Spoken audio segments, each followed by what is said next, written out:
আজকের মুভির গল্প এমন এক রাজাকে নিয়ে নির্মিত যে তার হাতিয়ারের শক্তি বৃদ্ধি করবার জন্য রোজ কঠিন কঠিন ব্যায়ামের মাধ্যমে অক্লান্ত পরিশ্রম করত। এমনকি রাজা তার হাতিয়ারকে আরো বেশি মজবুত করার জন্য তাতে তরমুজ বেঁধে সিঁড়িতে ওঠানামা করত। টুনটুনিতে রশি বেঁধে আস্ত সারকে টেনে নিয়ে আসতো। বাঘসিংহের মতো শক্তিশালী প্রাণীর হাতিয়ার কেটে নিয়ে এসে তা পিষে ওষুধ বানিয়ে খেত।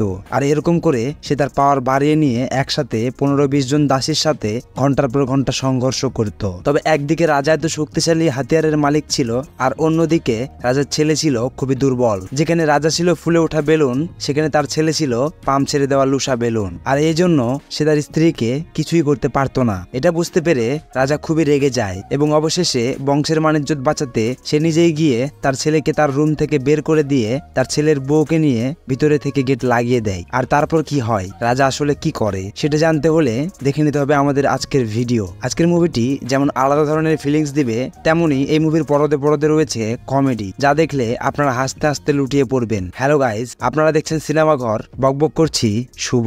তো এই মুভির শুরুতে আমরা একটা রাজাকে দেখি যে তার শরীরের চেয়ে বেশি তার হাতিয়ার শক্তিশালী করার জন্য কঠিন তপস্যা করে। রাজা তার টুনটুনিতে একসাথে অনেকগুলো তরমুজ বেঁধে সিঁড়িতে ওঠে, একটা আস্ত সারকে টেনে নিয়ে আসে। আবার রাজা তার খায়েশ মেটাতে অনেকগুলো রানীর উপর হামলা করে। তারপর আমরা দেখতে পাই রাজার একটা ছেলে ও একটা মেয়ে আছে। ছেলের নাম ছিল তুফান, কিন্তু আসলে সে ছিল খুবই দুর্বল। এক কথায় বলা চলে সে কোনো কাজেরই না। কিন্তু রাজার মেয়ে গোলাপের স্বভাব চরিত্র আবার রাজার মতোই ছিল। ঠিক রাজা যেমন এক অস্ত্র দিয়ে হাজার শিকার করতে চায়, ঠিক রাজার মেয়েও তেমনই ছিল। তারও তার বাবার মতো সবসময় চুলকানি লেগেই থাকতো। একদিন গোলাপ তার বাবাকে বলে সে পড়তে চায়, পড়াশোনা করে সে কিছু ছিঁড়তে চায়। রাজা যখনই তার মেয়ের মুখে এমন কথা শুনে সে খুবই রাগ করে, কারণ রাজকুমারীকে পড়াশোনা করাতে হলে মহলের বাইরে পাঠাতে হবে। আর রাজা ভয় পেত যদি তারই মতো কোনো বিশাল হাতিয়ারধারী তার মেয়ের জমিতে চাষ করে পালিয়ে যায়, তখন কি হবে। তো পরদিন আমরা রাজকুমারীকে দেখি যে তার ভাইয়ের সাথে সে ঘুড়ি উড়াচ্ছিল। তখন সেখানে পাশ দিয়ে চ্যাং নামের একটা ছেলে যাচ্ছিল।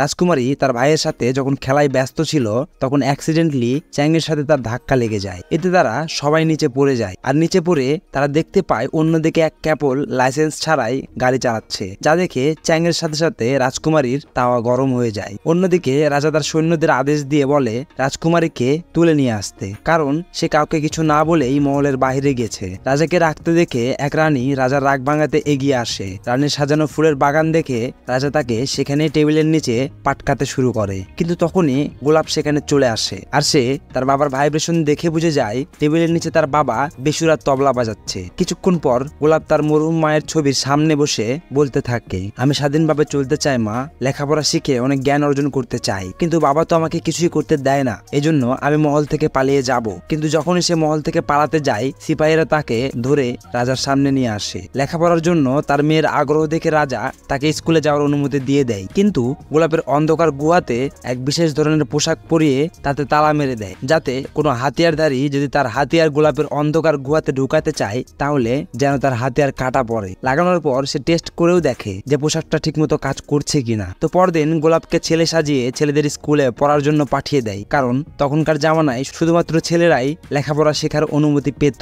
এই স্কুলে গোলাপের সাথে দেখা হয় চ্যাংয়ের, যে এইমাত্র স্কুলের ছেলেদের সাথে হাতের কাজ করে ফার্স্ট হয়েছে। রাত হলে গোলাপ ও চ্যাং একই রুমে থাকে। গভীর রাতে যখন চ্যাংয়ের ঘুম ভাঙে, তখন সে ঘুমের ঘুরে গোলাপকে তার সুরঙ্গে সুরসুরি দিতে দেখে। চ্যাং বুঝতে পারে গোলাপ কোনো ছেলে না, সে মেয়ে, আর তাই গোলাপের সৌন্দর্য দেখে চ্যাংয়ের মন বেইমান হয়ে ওঠে। কিন্তু যখন সে গোলাপের নিচের দিকে দেখে, তখনই সে সেখানে কাঁটার দেখে ভয়ে ঘাবড়ে ওঠে। চ্যাং তখন একটা গাজর নিয়ে এসে কাঁটারে দিলে সে কাঁটারের কাজ সম্পর্কে জানতে পারে। গাজরের হাল দেখে সে গোলাপের কাছে যাওয়ার চিন্তা ঝেড়ে ফেলে। কুচি হয়ে যাওয়া গাজর মেঝেতে পড়েছিল। হঠাৎ দুর্ভাগ্যবশত সে ওই গাজরের উপরে পা পিছলে গিয়ে গোলাপের উপরে এসে পড়ে, যার ফলে গোলাপের গুহায় লাগানো কাঁটার চ্যাংয়ের হাতিয়ার ঝাঁঝরা করে চ্যাংয়ের ভবিষ্যৎ কানা করে দেয়। যাই হোক, এরপর গোলাপ চ্যাংয়ের হাতিয়ার সারাতে এক হেকিমের শরণাপন্ন হয়। হেকিমের কাজে ছিল হাতিয়ারের বল বিয়ারিং টাইট দিয়ে হাতিয়ার ঠিক করা, মানে বলা যায় সে নুনু ঠিক করার মেকার। সে তার নতুন আবিষ্কার করা এআই টেকনোলজির হাতিয়ার চ্যাংকে লাগিয়ে দেয়, আর বলে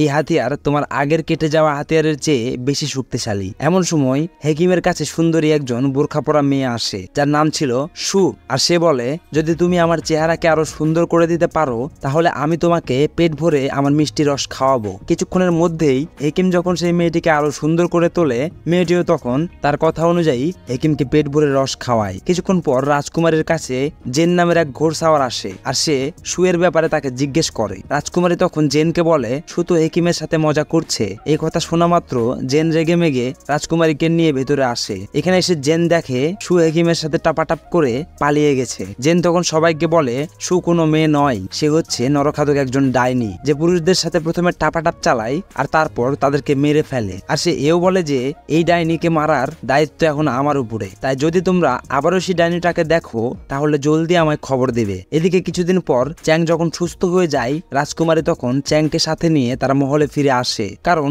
আজ রাজকুমারের বিয়ের দিন। তো মহা ধুমধাম করে রাজকুমারের বিয়ে হয়ে গেলে রাতে যখন রাজকুমার পাশা খেলতে যায় তখন তার হাতে আর দাঁড়ায় না। এদিকে রাজা তো এসব কিছু আড়াল থেকে দেখছিল আর সে তার ছেলের উপর ভীষণ রেগে যায়। রাগের চোটে সে রাজকুমারকে রুম থেকে বের করে দিয়ে সে নিজেই তার ছেলের বউয়ের সাথে ভয়ঙ্কর ভাবে মেশিন চালায়। আর তারপর থেকে রাজা প্রতিদিনই তার ছেলের বউয়ের সাথে খেলাধুলা করত। তো একদিন আবার এক শয়তান এসে রাজার এক রানীর সাথে জোর করে মেশিন চালিয়ে তাকে প্রাণে মেরে ফেলে। পরদিন রাজা তার বিবির এমন অবস্থা দেখে মনে করে এ কাজ 4-5 জন মিলে করেছে, কারণ রাজার বিবির সামনে পেছনে দুই পথেই হাতিয়ার চালিয়ে ছিঁড়ে ফেলা হয়েছে। তো এরপর সেই শয়তান রাজার ছেলে তুফান সহ তার আরো কিছু রানীকেও করে মেরে ফেলে। এই ব্যাপারটা নিয়ে পুরো রাজ্যের মানুষ কথা বলতে শুরু করে যে কোনো এক শয়তান রাজা সব রানীদেরকে মেশিন চালিয়ে মেরে ফেলছে। যখন এই খবরটা জেন জানতে পারে সে এসে রাজাকে বলে সেই শয়তান আর অন্য কেউ নয়, সে হলো তোমার ছেলের বউ। সে আসলে কোনো মানুষ নয়, সে হলো একটা পিশাচ, যার কাজই হলো কলা খেয়ে গাছ উপড়ে ফেলা। কিন্তু জেনের কথা রাজা বিশ্বাসই করে না, কারণ ছেলের বউয়ের মাসুম চেহারা দেখে রাজা তাকে অন্ধের মতো বিশ্বাস করে। উল্টো ছেলের বউ রাজাকে বলে আমার তো মনে হয় জেনই আসল শয়তান। তো এরপর রাত হলে রাজা তার কিছু সৈন্যদের নিয়ে আসে। গোলাপ রাজাকে বাধা দেওয়ার আগেই রাজা জেনকে বিষাক্ত তীর মেরে দেয়। এখন জেন যে কোনো মুহূর্তে মারা যেতে পারে, তবে তাকে বাঁচানোর একটা উপায় আছে। উপায়টা হলো যদি গোলাপ তার সবটুকু সুরঙ্গের মুখ খুলে উজাড় করে দিয়ে জেনের সাথে কাবাডি খেলে তাহলে জেন বেঁচে যাবে। জেনকে বাঁচাতে গোলাপ তখন নিজের সুরঙ্গের তালা ভেঙে ফেলে আর থপ করে জেনের হাতিয়ারের উপর বসে পড়ে। গোলাপের গরম সুরঙ্গের ছোঁয়া পেয়ে জেনের প্রাণ ফিরে আসে। আর এদিকে চ্যাং যখন জানতে পারে গোলাপ জেনকে বাঁচাতে তার কুমারিত্ব নষ্ট করেছে তখন চ্যাং এর খারাপ লাগে, কারণ সে গোলাপের লাল ফিতা সেই আগে কাটতে চাইছিল। যাই হোক, ওদিকে মহলে ফিরে এসে রাজা ছেলের বউকে বলে সে জেনকে মেরে ফেলেছে। যা শুনে ছেলের বউ খুশিতে নেচে ওঠে। এবার মৃত্যুর পালা রাজার। আর তাই হয়, শয়তান ছেলের বউ রাজাকে পানিতে চুবিয়ে নির্মম ভাবে মেরে ফেলে। এরপর জেন গোলাপ আর চ্যাং এর সাথে মিলে ছেলের বউ ললিকে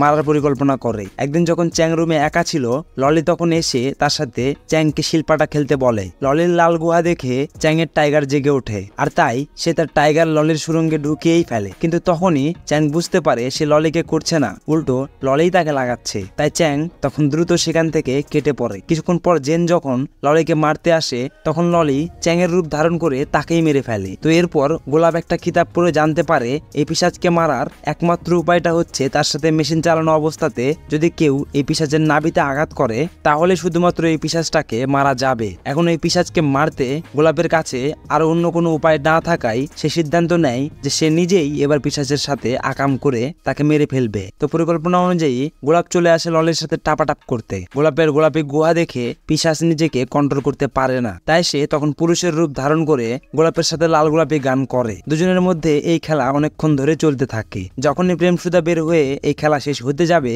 অমনি জেনের তলোয়ার নিয়ে এসে চ্যাং এই পিশাচের নাভিতে ঢুকিয়ে তাকে মেরে ফেলে। অবশেষে গোলাপ তার বাবা, তার ভাই আর তার সব মায়েদের মনে করে শ্রদ্ধাঞ্জলি পেশ করে। আর এরই সাথে মুভিটি এখানেই শেষ হয়ে যায়। ভালো লাগলে সাবস্ক্রাইব করুন। ভালো থাকুন, ধন্যবাদ।